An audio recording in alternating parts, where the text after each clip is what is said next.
see in our community that cause Black people to live sicker and die sooner than many of their fellow Americans. Rather, health equity and racial equity alike demand the assurance of the conditions for optimal health for all people. Understand, equity is different from equality.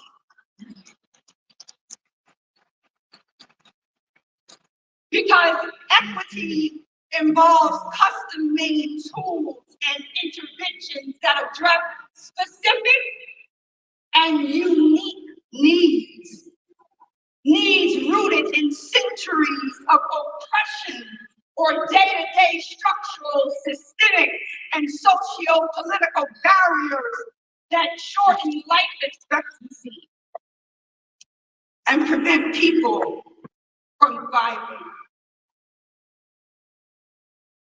As we can see on the NAACP and Brookings life expectancy map that's been done in partnership with ESRI, there are Black communities in the United States that are living longer than we expect. But there are also Black communities in the United States that are dying sooner. Inequities rob Black people and other marginalized groups of the fullness of life because of an assault on human and civil rights. While these disparities are real, so too are the factors and conditions that produce more favorable outcomes. We can and do thrive. We can be and are well. We can be and are whole. And rightly so, we must elevate and uplift the assets, the people, the power on the front lines of community where we are born, we live, we work, we pray, and we play. Look, we've been all in for 115 years.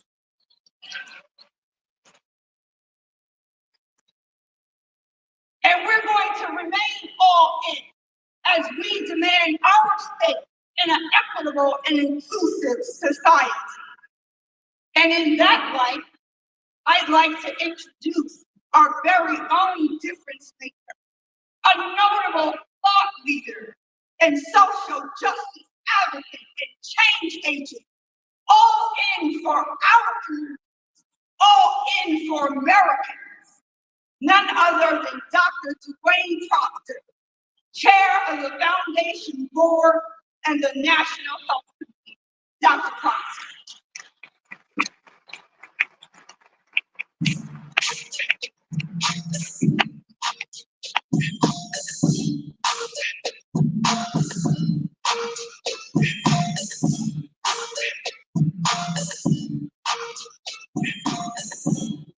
Good morning, NAACP. Are you all in?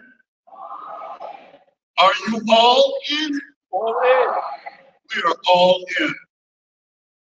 Each year, our Health Equity Committee recognizes 3 leaders at the national, state, and individual levels who have demonstrated leadership, ethos, and contributions of Dr. William Montague Cobb. Dr. Cobb was an esteemed physician, anthropologist, social justice advocate, and he was the first African-American president of the NAACP. This year, our committee received over 50 nominations across a competitive field of frontline leaders who are making a difference in their sectors and communities for the health and human experience of Black populations and all people. Our 3 awardees know full well that our health is our wealth. Say it with me. Our health is our wealth. In the legacy of Dr. Cobb, I am honored to announce 3 exemplars across the population health and health equity landscape who have blazed trails and help to advance our collective health and well-being. At the national level, the 2024 Dr. William Montague Cobb Award winner is Dr. Rose Blackburn, MD and MBA. Dr. Blackburn serves with me on the NAACP National Health Committee, and she is also Vice President and Global Head of Women's Health, General Medicine at PPD, a Thermo Fisher scientific company. Dr. Blackburn is a leading voice and a renowned expert in health equity, women's health policy, and diverse representation in clinical trials. She is a globally recognized leader in medical product development and has been instrumental in numerous approvals for pharmaceuticals, vaccines, medical devices, and diagnostic tests. Since 2016, she has served on the Food and Drug Administration Patient Engagement Advisory Committee as the primary representative for the women's health, pediatrics, and vulnerable population segment. Dr. Blackburn is also a recipient of the 2024 TopBlackDoctors.org Award for her work in healthcare, as well as a board-certified OBG obstetrician and gynecologist. There we go, I got it. Big words stump me all the time. At the state level, the 2024 Dr. William Montague Cobb Award winner is Jackie Easley McGee, who serves, give it up. Jackie serves as the Health Committee Chair of the NAACP Iowa-Nebraska Area Conference and the Division Director of Health Equity, Diversity, and Inclusion at Mercy One Trinity Health. Chair Easley is a tireless champion of policies and programs aimed at achieving health equity for all. Due to her advocacy, the population of Iowans with health insurance and connected to primary care has significantly increased. Jackie's reputation as the go-to expert in Iowa for addressing health challenges spans the policy, system, and personal levels, exemplifying her unwavering dedication to her community's health and vitality. An area of focus for her has been addressing mental health disparities and the COVID-19 pandemic, where her efforts urged her governor to mandate the tracking of coronavirus health outcomes for communities of color.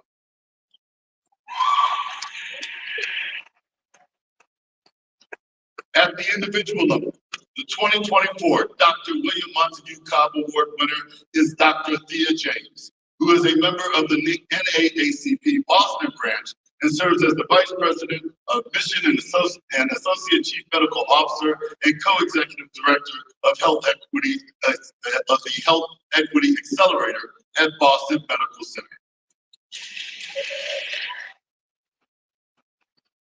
Dr. James began her career as an emergency medicine physician and dared to innovate beyond the emergency department to save lives and improve how social drivers of health can work better for her patients and community. In 2006, she co-founded BMC's Violence Intervention Advocacy Program, one of the first hospital-based violence prevention programs in the country. Then in 2021, she launched BMC's Health Equity Accelerator, an initiative aimed at eliminating race-based health disparity gaps existing across multiple clinical domains, including maternal health and diabetes. Of note, Dr. James has also been recognized by Becker's Hospital Review as a Black healthcare leader to note.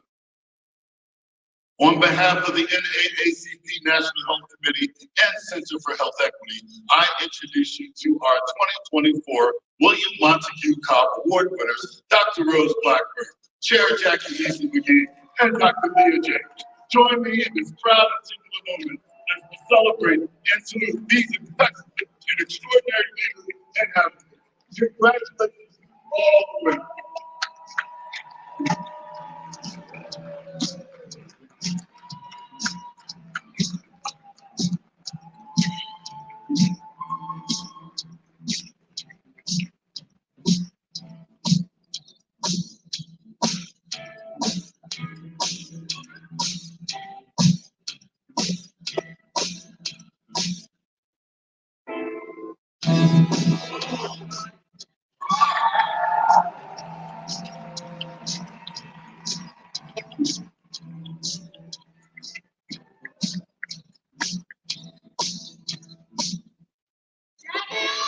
And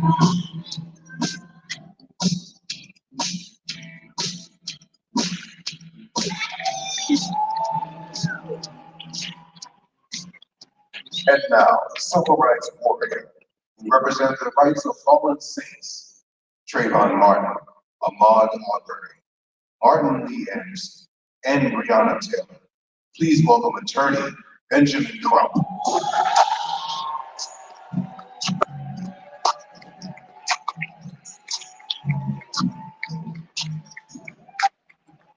Good morning, NAACP.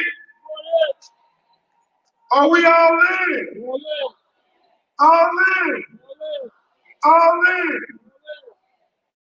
I'm so very honored to be with you at this great convention. I was telling President Johnson, this got to be one of the best NAACP conventions in history. And I think you all deserve a great round of applause for making that happen.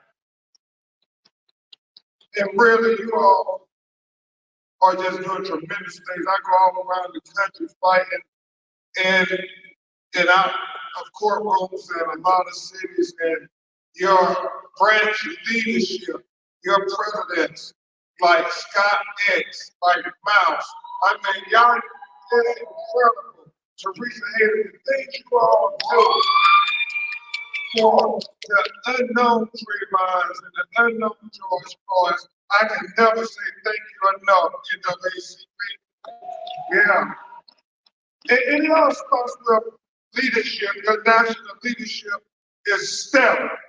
I mean, it is second to none. The NAACP right now is in such great hands with Chairman Leon Russell. Now, since I was a little baby boy, the prophet came in, he used to look out for me, and I can never say thank you enough, even for my subjects and verbs running the grid, and we were just throwing rocks at everybody. Chairman Russell always supported us, and I don't know if he's here now, but y'all tell me that Ben Trump, Chairman Russell, from the bottom of my heart, thank you. You deserve a standing round of applause every time you walk in the room.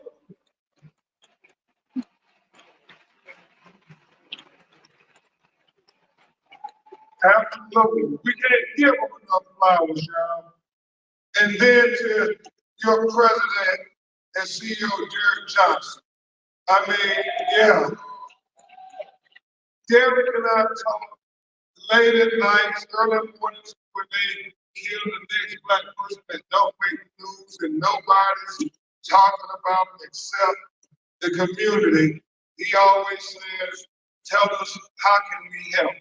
And that's what this family is doing. They don't need people trying to judge them because they were the perfect Negro, because they didn't have a college degree, because they didn't, because they had been targeted by a racist criminal justice system. And so now that they dead and they label them a convicted felon, they act like that they're not worthy of consideration. They're not worthy of dignity. They're not worthy of love. And so Derek Johnson, man, with his servant leadership, with his brilliance, with his strategic thinking, and most, with his courage, is what always helps me fight these battles. And I want to thank him publicly, like I do privately, because I don't think we thank our leaders enough. So Derek Johnson, thank you for being one of the greatest civil rights leaders in the course of modern history. Because Chairman Russell, I have a friend brother named Attorney Billy Murphy. And Billy Murphy says to me all the time, he said, "Grump, I'd be so proud when I see you on TV speaking truth to power." He said, because we got a lot of intelligent Negroes. He said, we got a lot of articulate Negroes. He said, but what we lack is Negroes with courage. Well, Derek Johnson is a Negro with courage. He's an articulate Negro. He's an intelligent Negro. So y'all got to trifecta and Derek Johnson. And when he says, we all in, I said, Derek Johnson, we all in. And so I just wanted to talk to y'all for a few minutes about the things I'm seeing on the front line. Because, you know, right now, they have become emboldened. They have become, it used to be, Chairman Russell, they would be so with the racism and the discrimination and implicit bias. You know, they would have the dog whistles and that kind of thing. But now, well, things like Project 2025, they telling us exactly what they think of us and exactly what they want to try to do to our children's future. Think about it, y'all. You got the governor of Florida attacking everything, diversity, equity, inclusion. He attacking Black history, he attacking Black literature. They are telling us without a shadow of a doubt, when they get this next round of power, if y'all thought 2016 to 2020 bad, they said, wait, what we got to school for you next. That's what they're telling us, y'all. And think about it. It was about George Floyd and Breonna Taylor and Ahmaud Arbery. But now, with the way they're coming out against diversity, equity, and inclusion, y'all, they trying to speak to you educated Negroes. They said they coming out to y'all too. And so that's why we need to get NAACP now more than ever. More than ever, y'all. Think about it, y'all. They're talking about diversity.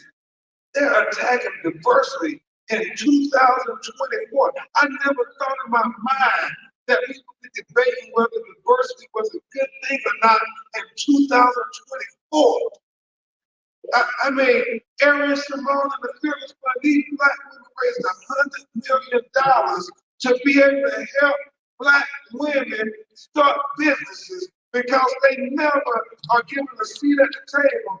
And because they got 0.008% of the venture capital funds, the white people say, oh no, that's too much. You Black women are gonna make it where white men can't have a seat at the table just because they got 0.008% of a multi-billion-dollar venture fund capital. It's asinine. It is asinine when you think about it. Diversity is a good thing, despite what they try to say. We got to continue to say, no.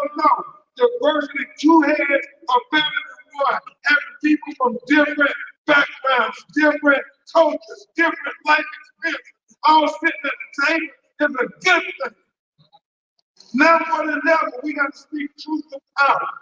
Yeah, I remember Reverend Jesse Jackson said that the argument before Jackie Robinson broke the color barrier in Major League Baseball was they said, if we let Blacks and Latinos play Major League Baseball, that it could bring down the quality of the game. Chairman Russell, Jesse Jackson said the truth of the matter was, we didn't know how good baseball could be until we let everybody play the game. That's what the NAACP stands for. Letting everybody have a chance to play the game. Letting everybody have an equal opportunity at a seat at the table. Giving our children a better world, a better America, where they have an opportunity to take another breath without a knee on their neck like George Floyd. Where our children get an equal opportunity at a better world, a better America, where they would get to sleep in peace and not have a Louisville Metropolitan Police officer kicking the front door at 1 o'clock in the morning and kill Breonna Taylor while she is practically naked in her nightgown in the sanctity of her own home. We're fighting to give our children a better world, a better America, where Ahmaud Arbery gets to run free without being lynched for Jaguar Black. Not in 1940, not in 1950, but they lynched Ahmaud Arbery in 2020. That's what this battle is about. It's about fighting for the future of our children. So NAACP, now more than ever, we got to speak truth to power. We got to speak truth to power every chance we get. As I try to make my closing arguments,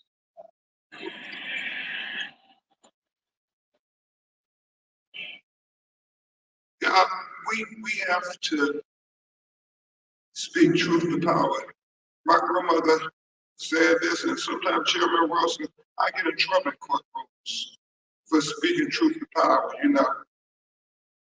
I think sometimes they might hold me in contempt, try to put me in jail for speaking truth to power. Now, if they do, y'all don't let me spend the night in jail. Y'all come in March and y'all get me out, man. Thank you, Queen. But my grandmother told me, baby, if you ever get a chance to speak truth to power, you do it, baby. You do it. She said, I don't care if they call you a troublemaker, you still speak truth to power. She said, I don't care if they call you an agitator, you still speak truth to power. She said, I don't care if they call you a race baiter. When you get a chance to speak truth to power, you still speak truth to power. She said, I don't care if your knees are knocking, you still speak truth to power. She said, I don't care if your heart is racing, you still speak truth to power.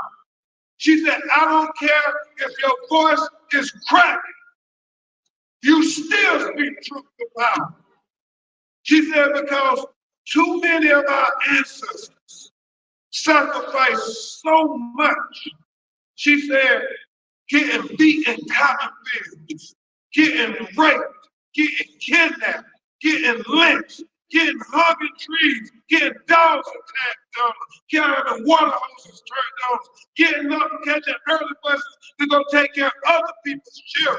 So you'll have a chance to go to fancy colleges and get these degrees and these jobs and have a chance to be in the room and give a voice to the people who would never have a voice inside those rooms.